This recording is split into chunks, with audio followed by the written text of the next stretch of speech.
Good evening, everyone. I am Gina Duvernay, the Adult Services Manager for Gwinnett County Public Library. And today we have an author talk. I'm just going to read the bio of our featured author tonight. First-time author Laura Elizabeth enjoys a well-established career in business as well as a rich family life that many years ago took her to Dafowski Island for the first time. Together, the family embraced the wonder they only found in this special place.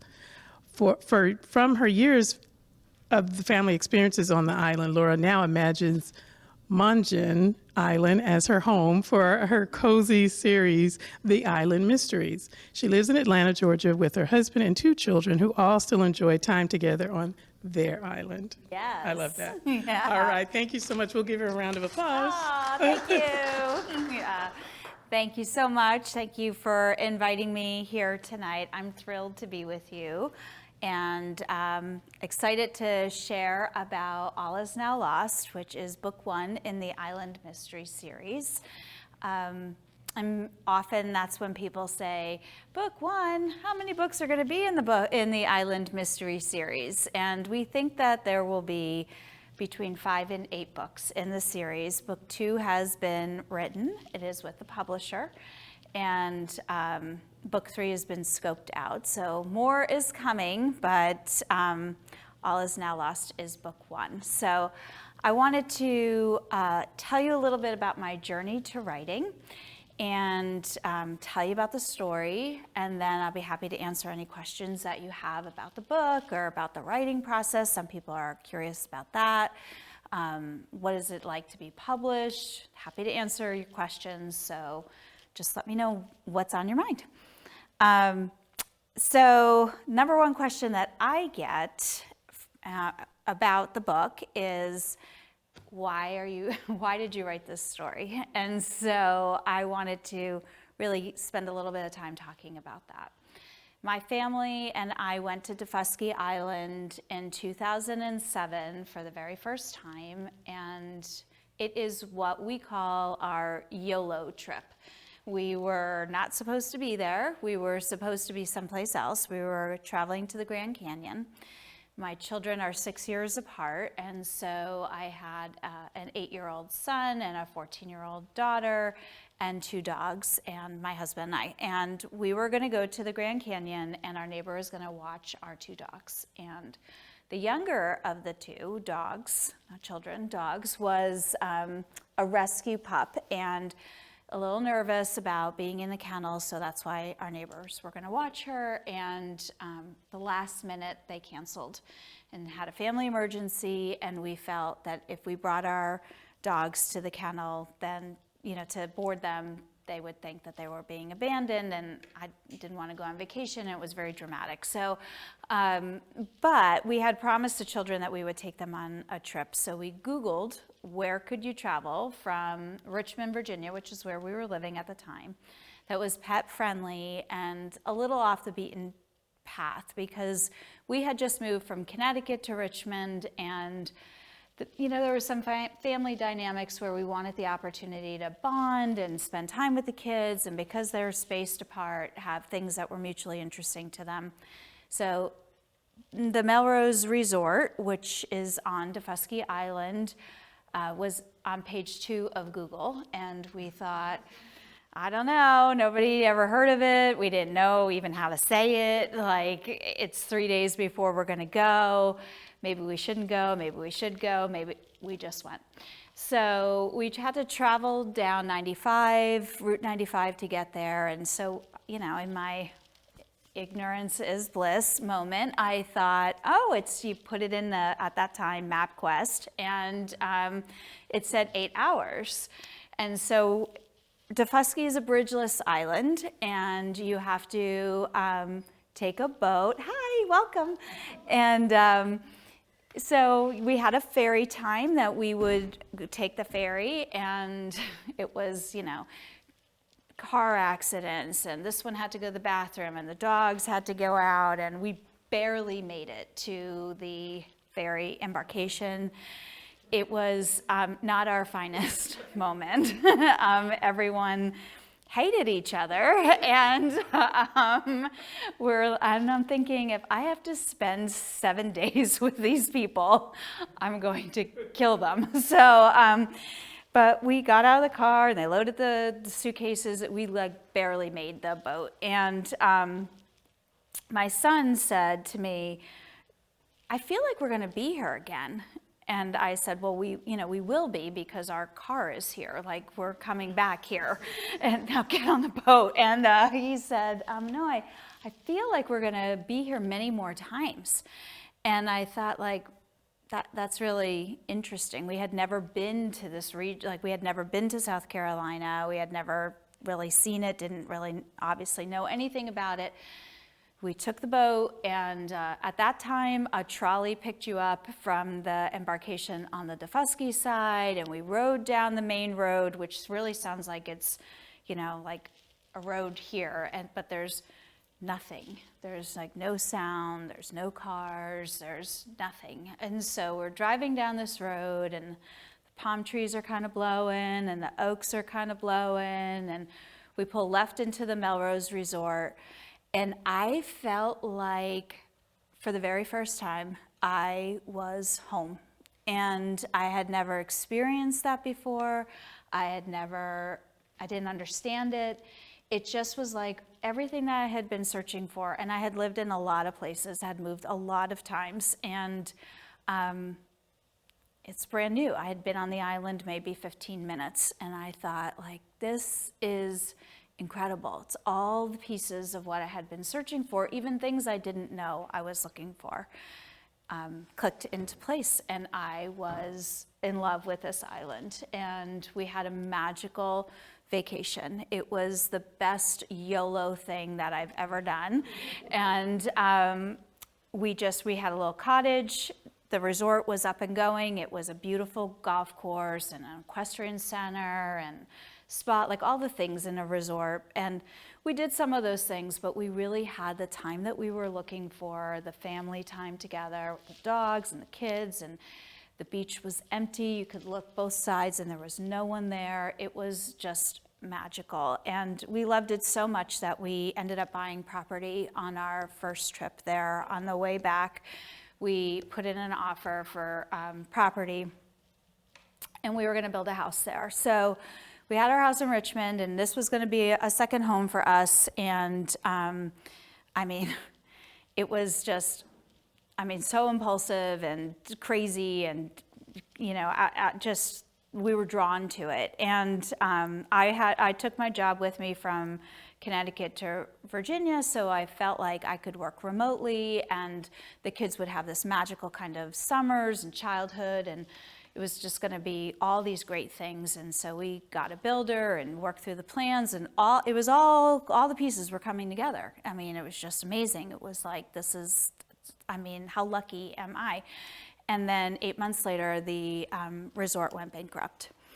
And it was a loss, and I've had losses in my life, many of them, and it was a loss, like losing somebody in your family. Like, it was just like all the dreams, all the hopes, all that connection was over, and it was devastating to me. And so we still vacationed there in other people's homes and rented them cottages, whatever, and still went and had all these fun times, and it was great, but it was not what we anticipated. And we said we're still very lucky that we're able to still go someplace that we love, even though it's not the way we had anticipated it being.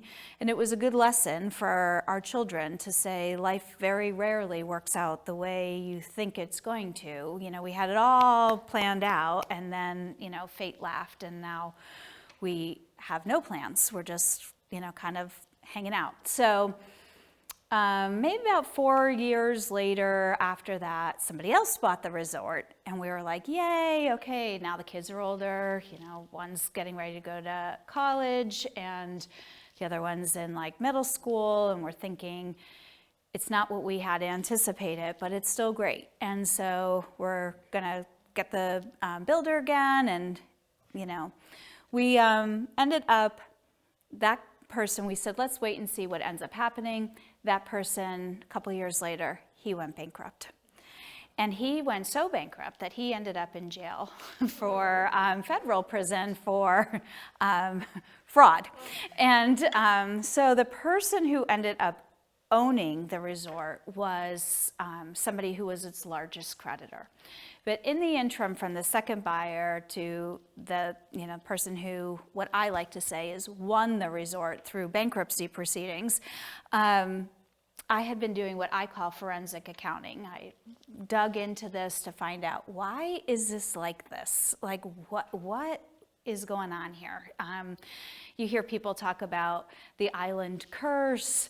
You talk about like needing sage to go on the island. And I'm thinking, I don't know if that's it, but like there might be something else. What is it? So I did a lot of research, lots and lots, hours and hours and hours and hours and hours of research. And for myself, for no other reason, but just I wanted to know. And in 2020, so we then moved from Richmond to Atlanta, and I'm at home and not working from home, and everyone was having their passion projects, and my passion project was, I decided that I would use what skills I had and the knowledge that I had to try and connect people, the right people, to invest in this resort and revitalize this resort. Now, I don't work in hospitality, I don't work in construction, I don't work in any of the things that you would logically think that you should have to do this, but I'm thinking, I have a lot of information and I like talking to people. So what's the worst thing that's going to happen? The worst thing is that people are gonna think like, I shouldn't be calling them, and they'll hang up, and I'm no worse off than I was before I called. So I just started connecting with people on LinkedIn, and I started cold calling people, and shockingly, I mean, it's unbelievable, the number of people who connected with me and said, well, I can't help you, but I know somebody who can, or have you talked to this person, or have you considered this information? And I mean, I talk to people all around the world, and I worked at it so diligently for months and months and months. On my lunch hour, I took calls in my car. I went to the island and did site tours with investors. I did all kinds of things, and I connected somebody who was interested in investing and an operator, and they went about their business, and now the resort is sold.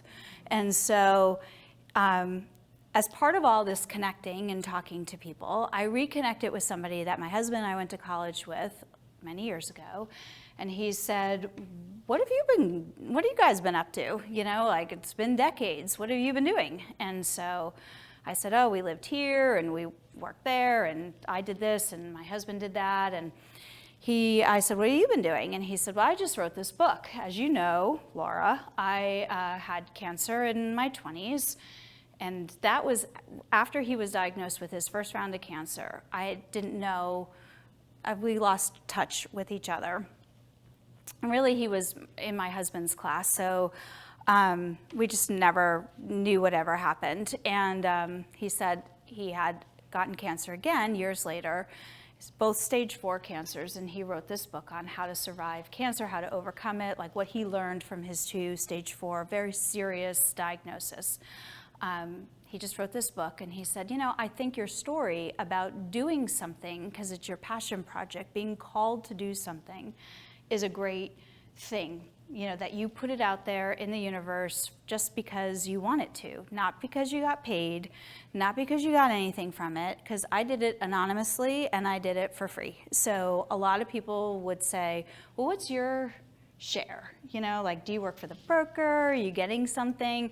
I got nothing from it, but I didn't go into it to get something for it. I went into it because in my heart, and I still believe to this day, this resort can be and should be much more than what it is today. And so, why not use what talent you have, and it may not work, or it may, But if I didn't do anything, it would definitely not, like nothing would happen, right? So that's how I went into it. And this person said, I want to introduce you to my publisher and tell your story to him, because I think it'd be a great story about, inspiring people to lean into passion projects. So he set up this meeting and I went to it, and the publisher said, that's a really great story, but no one's going to buy your book. And I'm like, okay, well, I wasn't really writing a book, so okay, fair.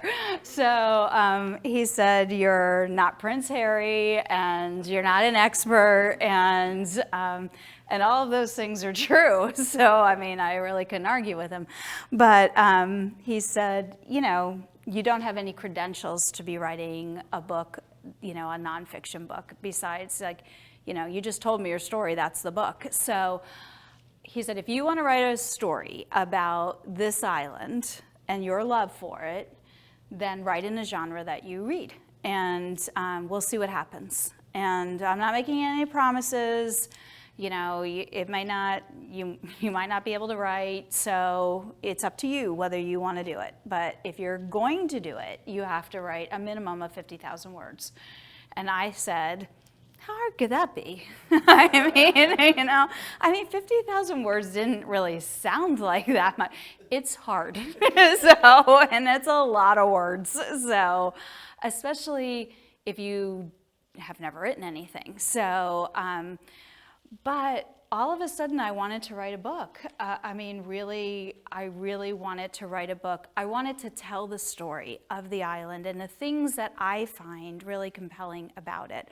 So I read a lot of mysteries, and writing mystery is difficult, as you might imagine, because you have to pace out the clues and when people discover them, and you want to keep readers enthralled into, just about the end, where it starts to, they're so invested in the story that they want to walk along with the characters.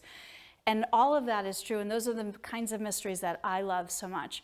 But all of a sudden, these characters started to become very real to me, and they were like friends of mine, and they told me the story. And if you had said to me that will happen, or just listen, I would have thought, like, that sounds bizarre, but that's actually what really happened. I had a clear vision of who I wanted the protagonists to be, and then I built the story around them. So I wrote the story, and the draft that I submitted is a little bit different than the draft that is here. Mainly chapter 1 and 2 were switched, but when I submitted it, the editor called me. I was actually doing a presentation for work, and I was about to go on, and I got the email where it said, call me. And I thought, that can't be good. Call me. I would have hoped for a little bit more, like maybe an exclamation point or something, so I'm like, I'll just get it over with. I'll just call him, and then I'll know, and I won't be distracted. So I called him, and he said, we want to publish a mystery, and we want it to be a series. We don't want, when the book ended, we wanted to still know the characters. And so it was at his suggestion that it became a series.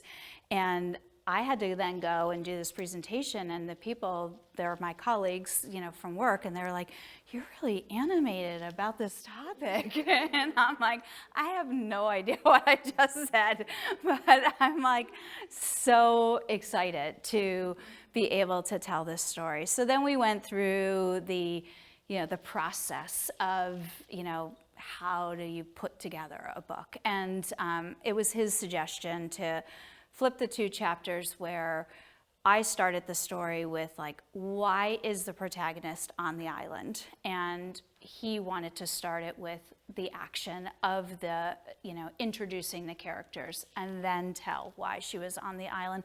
And then there was some editing, of course, that had to go on to tighten it up. But so that's, that is how I began, the Island Mystery Series. It didn't start out that way. And the best lesson is, if I had said no to the idea, like none of this would have happened, and I have been everywhere with this story. It came out, it was pre-launched in June, and it was officially launched in September, and I've been to, a million places. I've been in all kinds of podcasts. The book was actually turned into dinner theater at Kaya Vineyard in Dahlonega, and in March, we did 3 shows there, sold out. And they have asked me to do book 2 there next March. We already have the dates, 4 shows. And so, all of these things have happened because I said yes to an idea that I had, which the first crazy idea was buying the property, but then the second crazy idea was, starting to call people to sell this property because, but if I had said, oh, it's silly, or no one's going to listen to me, or what if they say no, or what if they make fun of me, or whatever, then I wouldn't have had any of these experiences, and it has been a tremendous joy. More than I would have. I never even knew I wanted to even do this. I just knew that once I had the challenge to do it, I thought, why not do it? It's only my own time. That's all I have to lose is my own time, so why not? So lots of good things are coming. Like I mentioned, book 2 and the dates at Kaya. Also doing, the Georgia Writers Museum has invited me to do dinner theater there as well.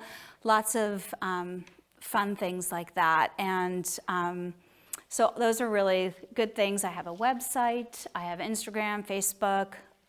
I'm true to my roots of LinkedIn. I have a LinkedIn profile as an author, and then I have my professional LinkedIn.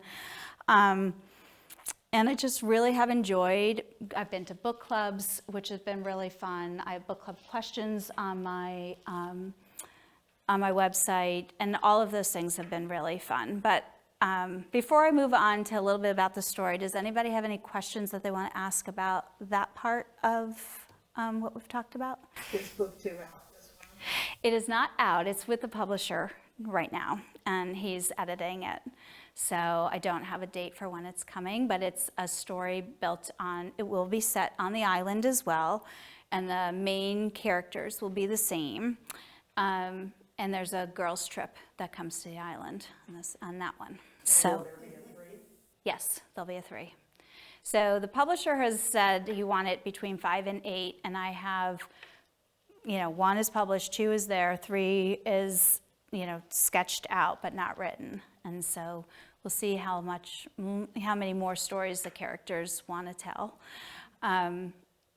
But it's been a fun thing to really do, and when I go to the island, we now have 2 pieces of property on the island, and the original one, and we bought another one. But when I go there, I'm so inspired to write there. So I have a lot of luck there writing. I really feel it while I'm there. So, yeah, it's coming. Yeah. Is Laura Elizabeth your pen name? Yes, it is. Okay. How did you come up with it? Laura is my given first name. I don't have a middle name. So I was going to use a portion of my maiden name, but the publisher had suggested picking a secondary name that people could hear it if they were listening on the radio or Spotify or whatever, and remember it. And my maiden name has an unusual spelling, so he thought, he said you can do it, but it will be hard for people to find you.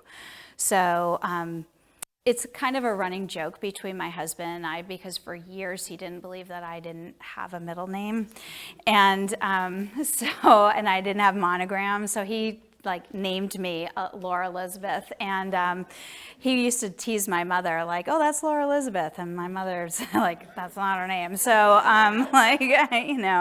so when I needed to come up with a name, he's like, I've got the perfect name for you.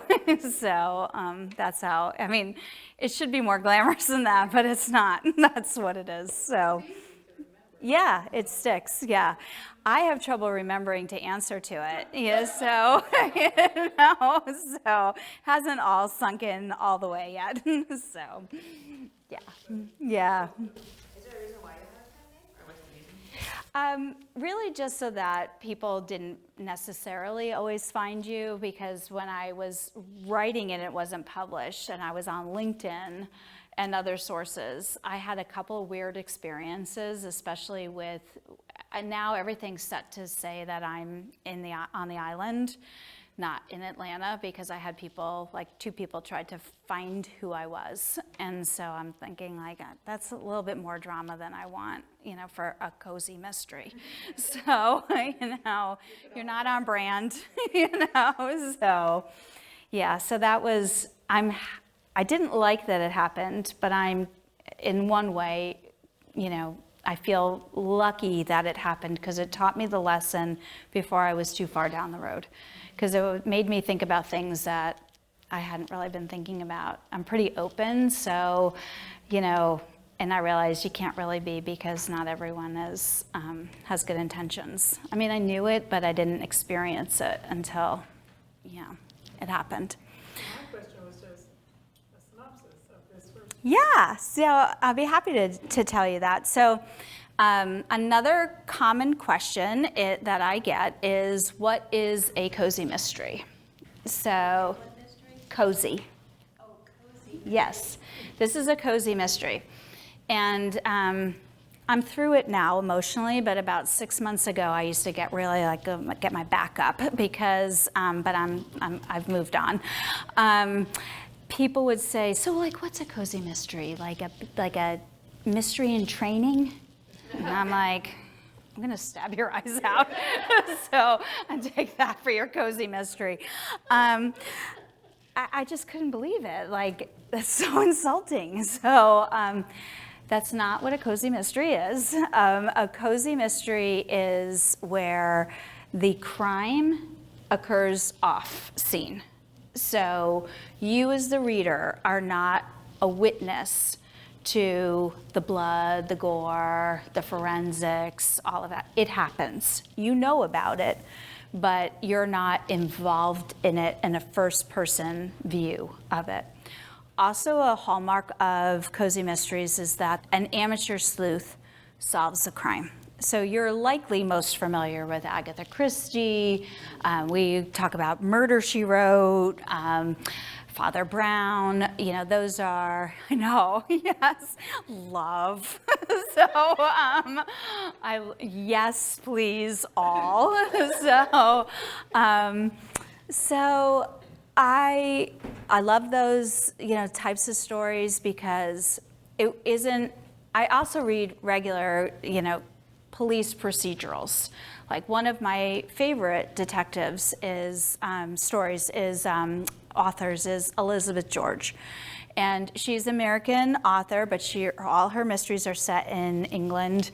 And she has a core group of characters that appear in all her stories. And when I would get an Elizabeth George book for a birthday present or a Christmas present, I felt like it was like a special occasion. Like, I had to block it out, crack it open. It was like, I love that. I don't want to write that. I want to read it, but I don't want to write that, because you really need to be an expert in a lot of topics, and to make it believable and to make it credible. And I don't want to know that much about that. I want to enjoy it. And she writes some pretty heavy things, and I really respect her writing, but I don't want to write that. So I want to write the stories where someone uses their own power of observation, deductive reasoning, communication to actually solve the crime. And so, because the protagonist is an amateur sleuth, there is an element of police in it, but and usually they're working in tandem. But the protagonist uses other skills besides those in science to solve the mystery. So I picked a cozy mystery. So this is a cozy mystery, and the protagonist, her name is Carr Jepson. She leaves her home in Atlanta and moves to Mungin Island, which in real life is Defusky Island, but I renamed it because I didn't want people who are traveling to Defusky, which again is the reason why I wrote these stories, so that people can know how great it is, to think that their life was in peril. Every time they go there, they're gonna get, so I didn't want that. So, so we've renamed it Mungin Island, and Carr Jepson moves from Atlanta to Mungin Island, and she begins her life over on the when she settles in there. She had her second home that she and her husband bought, and but he has passed away. That's not a spoiler. We find out pretty soon in the first couple pages that he has passed away, and she is a midlife widow where she has to figure out what is she doing at this phase of her life. She's lost without her life partner, and what is she doing? So she happens to have the opportunity to buy into this bookstore, and she opens a bookstore called Books Brew, and she's doing her bookstore. She has her friend who she knew from her vacation time there. She hires the man who is a retired school teacher, and he works in Books Brew with her, and they happen to find themselves in the middle of a mystery, which she feels compelled, Carr Jepson feels compelled to solve with the help of her friends. And in process, she begins to build the threads of the community, which is so important to her. And for me, it was very important to tell the story of all the things I love about Defusky. In that island, you are part of a community, and every person who lives there, and there are not many who live there year-round, but is important to the island. It is not homogenous. There are not just wealthy people in second and third homes there. There are very wealthy people. There are some very famous people who live down dirt roads and tucked away, out of the public eye. But there are also very poor people who live there who don't have running water and don't have electricity, and they are all part of this community, and they are threads of the community. That is true in real life. And we, as frequent visitors to the island and part-time residents there, have been woven into the community like no other place that I have lived even full-time. So that is a gift that I feel my family's been given, and I wanted to tell people about that. So that is a theme. Community, building community is an important theme of this book, and how she finds her way through leaving the life that she thought she was going to have, like many of us have been faced with, and now has a new life, and what does that mean for her? So is she perfect? No.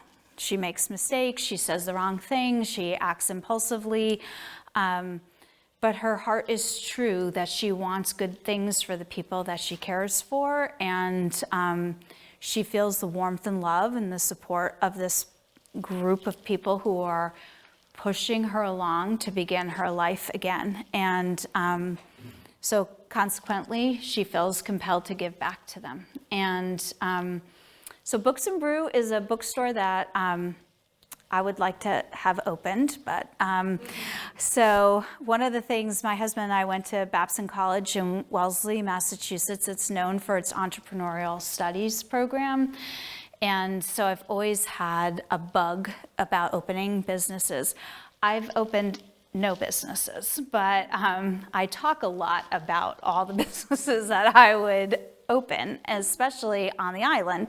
So I've always had a lot of ideas, which this poor man has had to listen to for nearly 20 years as we go there. But the bookstore was one I would have liked to have opened. And what I liked about the idea of this bookstore, and it is what I wrote, because it's my story, so I get to write it the way I want. So I wanted to write about my idea was having a room in having the store, and I describe what the store looks like, but also having a room that people are invited into as a community room for trading books. So even if you didn't have the money to buy a book, you could still shop there. And so everyone all the community would be able to come into the store and be with their neighbors and be part of the events that they had at the store. And so Books and Brew is now the latest business on the island, and it's becoming a focal point where book clubs are meeting and neighbors are getting together and tourists come in, and it's just a central hub. It's close to the ferry, and it's everything that I would want it to be in my imagination. So Carr does that, and Trip, her sidekick, works there, and they support the community in that way. So the cover is actually taken from the resort. It's this is on the Melrose Resort, and this particular road is the Avenue of Oaks. My husband took this picture many years ago. The artist turned that into the cover art, and on my website we have a lot of other pictures of, you know, the places on the island. But the place where the crime takes place is a real life neighborhood on the island, and it doesn't look like what I described it to be, but it used to look like that many years ago. Now it's actually a cute little neighborhood, and there's some houses in there, but we discovered it by accident on one of our trips, one of our early trips there. We thought we were way far tucked into the woods, but we actually came to this neighborhood from another, you know, we kind of found it in a roundabout way. And when we found it, it had no houses there, and but a pool and a pool house. And the pool was like deserted and kind of had sticks in it, and the water was green. And we thought, like, this is so odd that there would be a pool here and not any houses. Like, how is this working? Like, who's funding this? But at the end of the day, the pool was closed up and the pool house was taken down, and now there's like 3 or 4 little houses in the neighborhood there, and so it doesn't look like what I described it, but it did at one time. And I said to my husband then and my kids, this is a great place for a murder. And I didn't know, I was foreshadowing, you know, what I imagined I was gonna write about it. So when I decided to write this story, I thought back, like, there are a lot of like places that are tucked away and dirt roads and quiet and, you know, all these things that are really magical about the island. And this place was just like, it lent itself to a mystery. So these are the things that I love about Defusky, is that you do take a boat there. I said earlier, you choose to go to Defusky. You don't stumble upon it. It's not accidental. It's intentional. And I feel like you're lucky to have had that experience. It's just all these river creeks and beautiful beaches and all these live oaks with their huge canopies where you're tucked underneath them, and you think it's just your special spot. There's just your spot that belongs to you in that moment, and you're lucky to have had it. So I've enjoyed writing about it and sharing that love for it, and yeah, so that's the synopsis of the story. Yeah. So yes. I'm sorry. Did you ever find out how about the pool house and the pool, how it got there, who owned it? I did. Yeah. I didn't find out about that till later on, but what I learned when I was doing all this research was that all of the lots around there, and I think there were 14 or 12 lots, they were all bought.